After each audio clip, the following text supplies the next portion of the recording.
ঢেকে রাখতে হবে, বুঝতে পারছেন? এই যে ময়লা পড়তেছে দেখতে পাচ্ছেন। আচ্ছা এই যে রং যেগুলো নিচ্ছে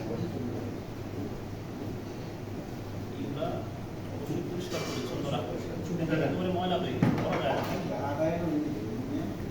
এইগুলো একটু দেখেন, এদিকে আসেন, কেমন এদিকে আসেন, এটা দেখেন এই জায়গাগুলো আপনাদের যে মশলা বা বিভিন্ন জিনিস পরে একেবারে নোংরা হয়ে গেছে, এগুলা প্রতিদিন পরিষ্কার করতে হবে।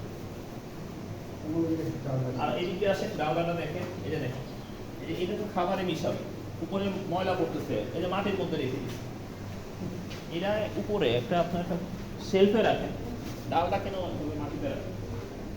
একটু এদিকে আসেন, আপনি এইদিকে দেখেন, এদিকে আসেন, এই দেখেন সব জায়গায় ময়লা পড়ে আছে। এইগুলা কাজকর্ম চলে নাই তো স্যার, এগুলো পরিষ্কার করবে, পরিষ্কার করবে, পরিষ্কার করবে, তারপরে কাজ করবে। আমরা যেদিকে তাকাচ্ছি সেদিকে সব ময়লা পড়ে আছে। এরকম নোংরা পরিবেশে মানুষের খাবার তৈরি করা যাবে না, যেদিকে তাকায় সেদিকেই পরিষ্কার কাজ কাম চলবে।